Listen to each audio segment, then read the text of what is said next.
الوصف الاول رنبه دا خبره وکړه چې الله تعالی مستحق د حمد دی دغه ټول اوصاف د وجنه نو دغه ټول اوصاف سبب وګرځو د استحقاق الحمد د پاره او علت وګرځو په یوه خبره باندې او تاسو ته دغه طریقه او خودله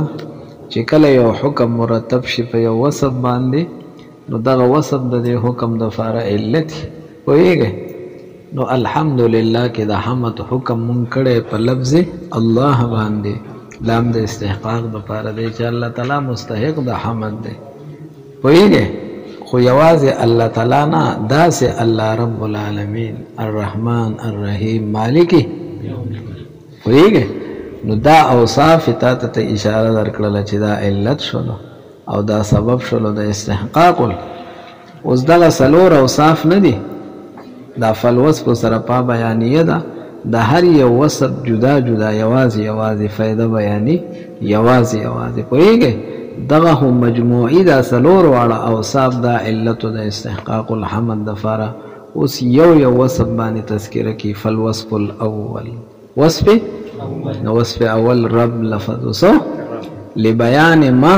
دا بیان د هغه سیس کی هو الموجب للحمد چې هغه پتا حمد واجبی ها حمد پتا هغه سیس پتا حمد لازمی چې خامخا به الله تعالی سکه او هغه څه شی دی وهو الايجاد والتربیه هغه ایجاد او تربیت دی ایجاد معنی اعطاء الوجود تعالی خدای وجود درکړی دی او تربیت معنی ستا وجود له بیا بقا ور کړی دا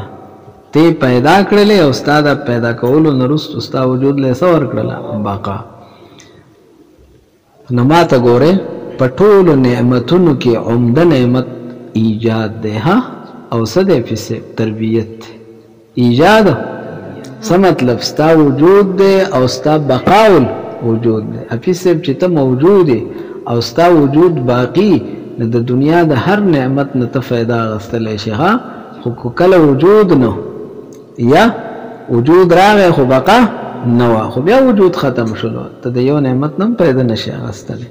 ویګه به خبره ده د دې وجنه امام غزالی رحمه الله فرمایي چې زندگی د ډېر لوی نعمت ده ها د دې اوچت نعمت بل نشته دی ولې نشته دی دنیا کې سوره نعمتونه دي ایمان غوند لوی دولت اډوشته دی نه بل هغه چې تا نصیب کیږي هو ژوند نصیب کیږي چې ژوند و چې نو بیا سکه و نه شولای ها کله یو سړي سره پیسې ټوله دنیاي او د دې یقین چې ماته 15 منټه ژوند په دې دروغون دنیا ملاوي کتاب ورکی کنه ورکی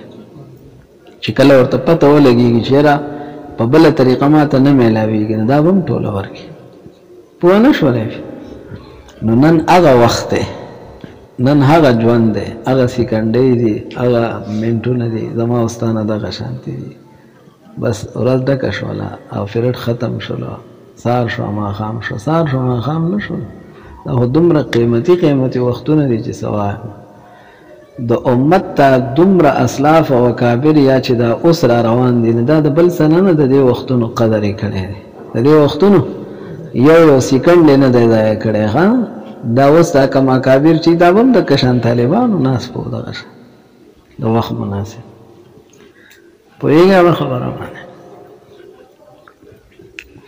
نو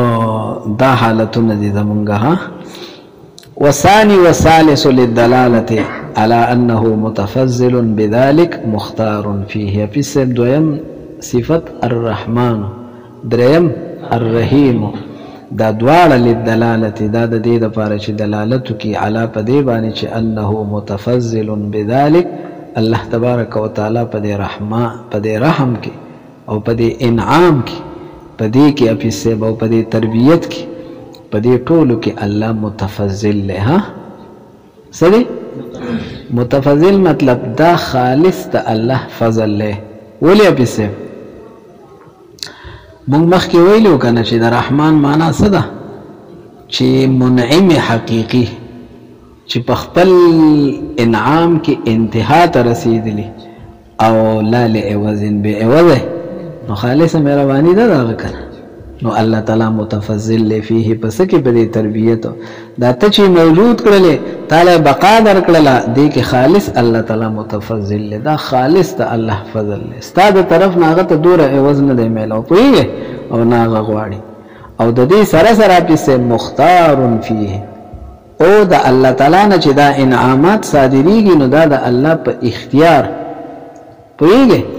پښتو کې الله فاعل مختاره ده فاعل موجبه نه ده چې صدور د فعل داغه نه په طریقې د ایجاب سره نه خپ په طریقې د اختیار سره اختیار څه مطلب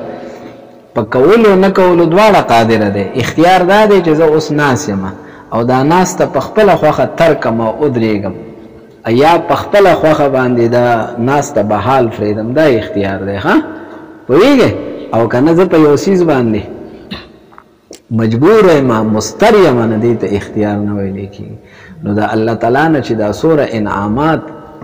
مونږ او تاسو ته را رسیدلی دا ټول په طریقې د اختیار سره الله متفضل بذلك مختار فيه لاندې ناکته وجلی کلی لانه لا يوصف بالرحمه غير مختار ولي حمد کې مونږ ویلو په سبب کنه چې دا به جمیل اختیاری ها جمیل نه اختیاری سیز باندې وتاته په نه شولې اپیسه طالبانو ته موږ داسې مثال ورکو لکه دا چت نه دی بار د دې چت هغه سر نه دی هغه ته یو سړی اوخی او پورې ټوپ وخی نو ارسو وی لکه شابه زبردست ټوپ دی واه پوهیږي او خور ته دسی چې اوخم کوونه واخم پوهیږي واپیسه به که یو سړی پاچت پاسرو درېږي اته ولدي سی او ټیلا ورکی هغه ته اړو خیال نه او کته ټوپ وخی نه هغه ته څوک شاباسي ورکی چې زبردست ټوپ دی وخه ویږي هغه ما ونه په ما یو وخه ویږي نو دا اوس فاعل موجبه دی ها دنه صدور د ټوپ راغی خو څنګه راغی اختیارا نه دی شاته مخې ته شوی نه دی صرف مخې ته شوی دی ها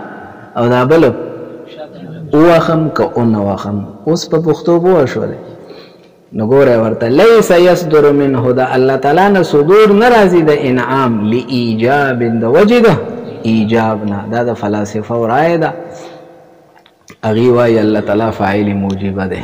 دا الله تعالی نه صدور د دې شذون ایجابا راضي اختیارا او دا بخامه کیږي ها لکه نور په خپل شعاع او شمس کې فیس مختار نه ده په طریقې د ایجاب سره د سینور شته دی چې شعاع ور سره حرارت ور سره بخامه خای نه پوهیږي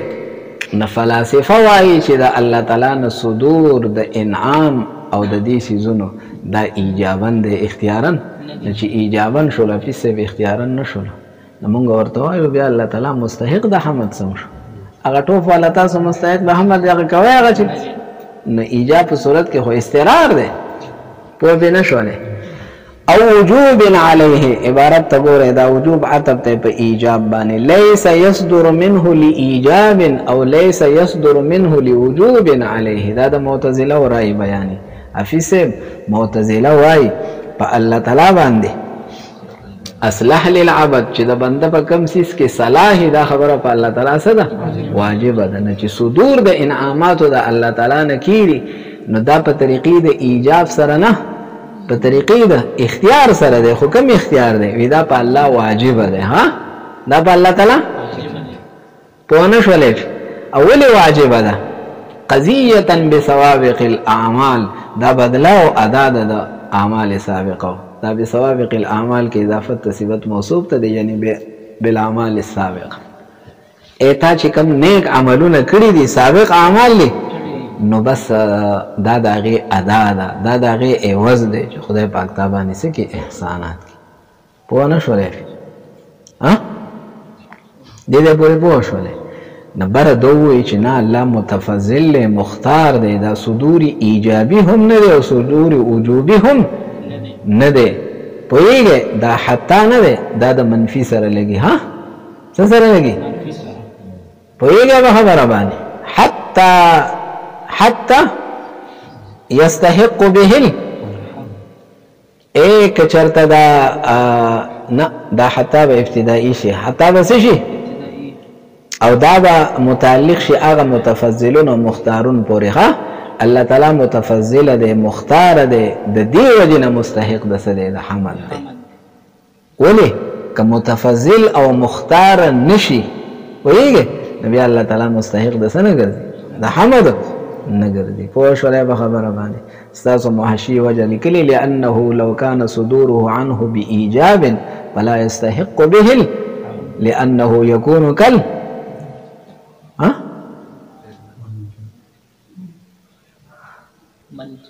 ملجا دیسا ملجا مجبورا مکره زړې دی ها ټوپ والا وخت چې مې ته وې ها فإن من وجب عليه دين فأداه لا يحمد ولا يعتد بحمده یو سړي باندې قرضه دا ورکو نو څوک تعریفونه کوي نه خو سیدی خپل نو دا خو الله تعالی واجب او نبی الله تعالی مستحق د حمد څنګه ولګه پوېږي والرابع وسلورم صفت وګوره مالکی دا لتحقیق الاختصاص ها لتحقیق ما ته ګوره پر ربوبیت کې او پر رحمت کې ظاهری طور تصور د شرکت کیږي چې لکه پلان کې سړی زما تربیت کې پلان کې په ما سو کو رحم کو پوېږي به خبره باندې اگر چې معنا ته وګوره حقیقت ته وګوره نو سوکم تربیت نشي کولای او سوکم رحم موږ مخکې وی کنه چې سدي هغه ټول من خلقه نعمت ته د نعمت ذات ته تمکن من الانتفاع مخکې ویلو کنه او دا مالک یوم الدین دا مالک دسی او دغه دی چې په دې کې د چا شرکت نشته دی دې کې د چا نو الرابع لتحقیق الاختصاص دا اختصاص سکی خاص اے رب صفتم الله تعالی پورې خاص دی رحمان او رحیم هم څه دی خود دې اختصاص څه دی دا ډېر سیوا دی ها دا ډېر فإنه مما لا يقبل الشركة فيه ځکه دې کې اډو الله تعالی شرکت نه قبلها وتزمین الوعد والوعید وتزمین الوعد والوعید دا تزمین عطف ته په تحقیق باندې نو سلورم صفت کې یو تحقیق الاختصاص راغی او بل پکې تزمین الوعد اپیسه وعد پکې پټ ته ها د حامدینو لپاره ای څوک چې د خدای تعریف کی نه د بدلی او د روانه دا هغه مالک ته دی له بدلا ورکی ها او څوک چې د خدای پاک د حمد نه او د تعریف نه اعراض کی نو وعید پکې پټ پروت دی الله به بدلا ورکی غیر هم ورکی نو تزمین الوعد وعد لردا آیات کریمه متضمن ده ها وعد پکې پټ دی د حامدینو لپاره او وعید پکې پټ دی د چا لپاره ایاک نعبد و ایاک نستعین تاسو مخکې خبره وکړه چې دک سلور اوصاف منطوقاً د استحقاق الحمد د فار علت او مفهوماً د ایاک نعبد د فارها ویږي به خبره باندې چې چا کې دا اوصاف مذکوره نه هغه متصف هغه مستحق د حمد نو چې مستحق د حمد نه دی او استحقاق الحمد ادنا درجه ده ناغه مستحق د عبادت چرته نشي کېدلی چې هغه معبودیت ته نه ایاک نعبد خاص تامونس کو عبادت کو د بلچا و ایاک نستعین او خاص تا نه مدد غواړو نه ده بلچا ویږي به خبره ده ثم انه لما ذكر الحقيقه بالحمد افي سبو دې پورې د الله تبارک وتعالى تذکره وکړه په داسې اسماء سره چې هغه اسماء ټول اسماء ظاهره وخه لله کی لفظ الله رب العالمین اسم ظاهر الرحمن الرحیم مالک او تاسو ویلی چې اسم ظاهر په حکم د غائب کی ها په حکم نو دی پوری ټول حالت تغیبت ها حالت او اس خبر ایاک نعبدو کې خطاب تلاړه نو دی ته ویل کېږي انتقال من اسلوب الى اخر د یو طرز نه بل طرز ته تللخه دی ته التفات وایي څه ورته وایي نافس دا التفات او دا د خطاب دا صيغه راوړل دا بافیس نقطه واړي ځکه دا خلاف ظاهر دی کنه ظاهر خدا و چې د غیبت صيغه را روانه وي جو بیا یې د کشان نو خبره چرته لاړه خطاب ته نو انتقال د یو حالت نه بل ته ولې لاړلو دا التفات ولې راغی نو دا به یو نقطه مصححه واړي چې دا غي د وجنا دا انتقال صحیح شي او دا غي د وجنه د خطاب صيغه راوړل شي. او دویم افیسه نقطه مرجحه وغواړي سره وغواړي چې هغه ترجیح ورکی خطاب ته په غیبت باندې. غیبت ولې فرې خودله او ولې خبره چرته لاړه؟ نو ثم انه دلان دي لیکلي بیان للنقطه المصححه للخطاب. ثم انه بیا بشک لما ذکر الحقيقه بالحمد چې کله ذکر کو هغه ذات چې هغه د حمد سره لایق دی. الحمدلله کې دا ذکر شو کنه چې د حمد لایق څوک دی. او یا ثم انه لما ذکر الحقيق بالحمد مجهول سی هو سره وای چې کله حقیق بالحمد ذکر کړل شو ووصف بصفات عظام او په لوی صفاتونو سره شو. اے رب العالمین لوی صفت ته مختص بالله ده الرحمن الرحیم مالک نو تمیز بها تمیز اے جدا شو لسوک دک حقیق بالحمد خوا دی ممیز او ممتاز او جدا شو لو بها په سبب د دک صفات سره په سبب او د چانه جدا شو عن سائر الذوات د ټولو ذواتو یا د باقیو ذواتو. پوهیږئ ورپسې وتعلق العلم بمعلوم او استاد علم تعلق د سر راغی د یو معلومه معینه سره. د علم تعلق راغی د سره اے الله تعالی معلوم خود معلومیت سره معین اوسو ګرځیدو. ښه لکه لفظ الله خو خپل معرفه وا د معلومیت وو خود دې صفات عظیمه د اتصاف سره سو ګرځیدلو معین به ممتاز شو. نو ثم انه لما ذکر فی سبدا شرط او دا خوتبه جزا ده او جواب ده لما خوتبه بذلك خوتبه اې د خوتبه د دوه ترجمه وکي او بذلك کې چې دا کومه بار اغلی دا د دې بم دوه ترجمه وکي. ها خوتبه معنا استعمل صيغه الخطاب. خوتبه څه مطلب؟ د خطاب صيغه استعمال شوله. ایاګه د څه صيغه ده؟ د خطاب صيغه استعمال شوله. بذلك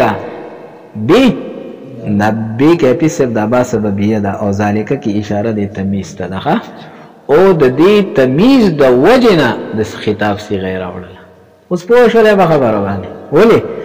کدا تمیز نه راغله ده الله تعالی د ذات په دې صفات سره نبی ته د خطاب صيغه نشه. دغه خطاب صيغه خلق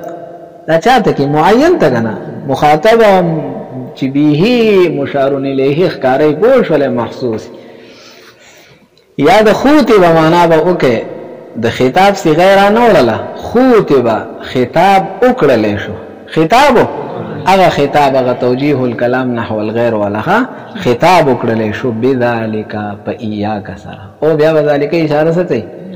ایاک ته او بابا په سلسله شي د خوتبه د فارغه. نو څنګه ترجمه بشي؟ اے یا من هغه ذات یا من هغه ذات هذا شانه چې دی یعنی رحمان دی رحیم دی مالک یوم الدین. نخصك بالعباده مونږ خاص کو سره ول استعانه پوهیږه په خبره باندې نخصك ول ولا نعبد غيرك او د بل جاسنو کو تاسو په شوله په خبره باندې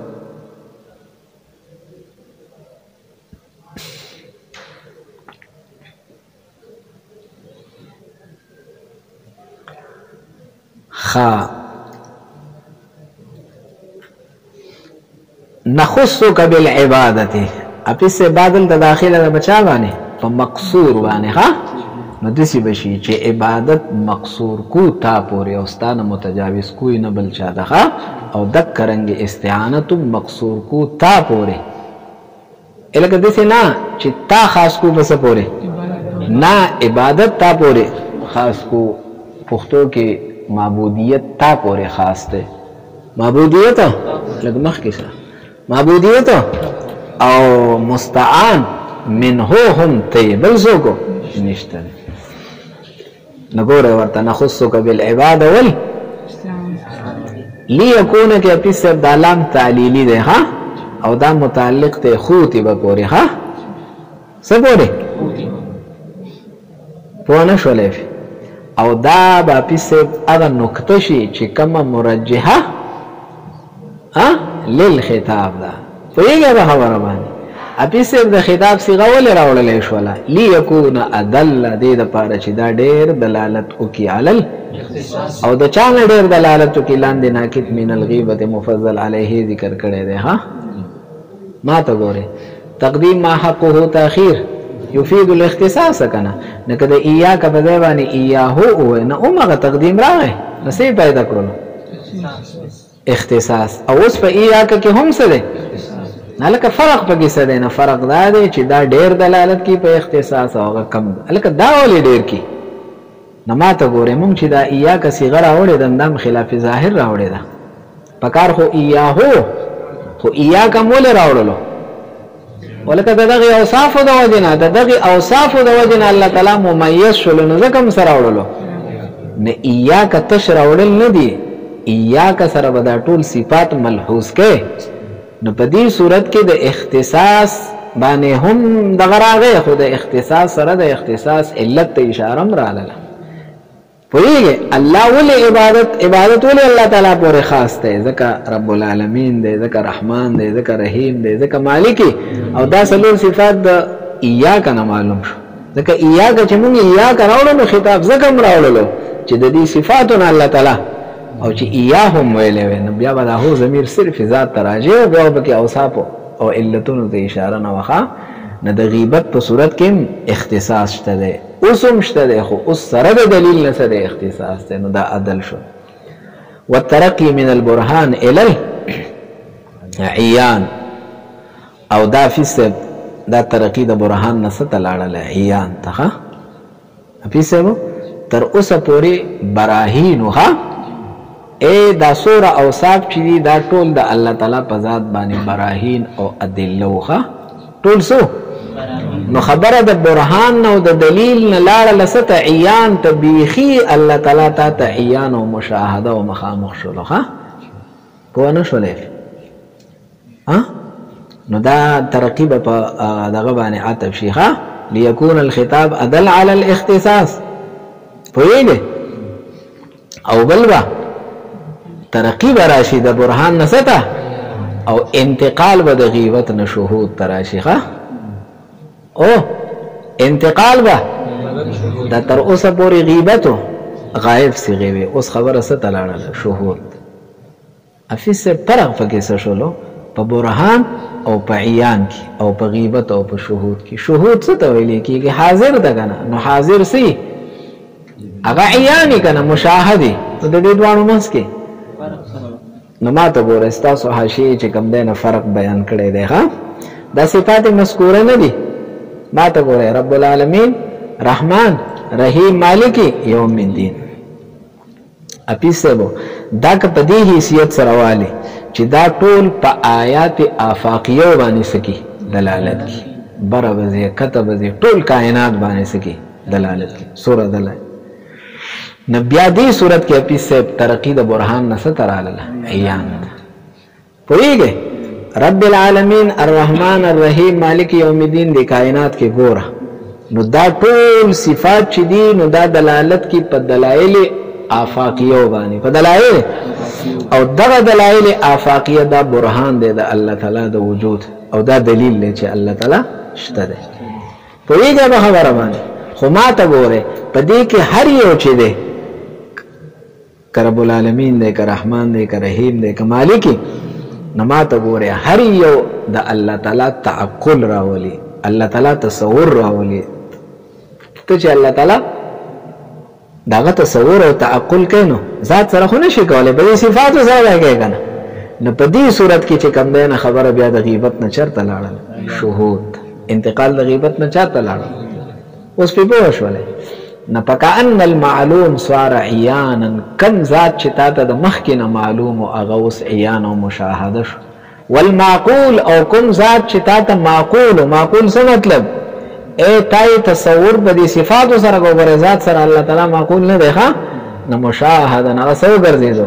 اول غیبت حضورا او غیبت سو ګرځیدو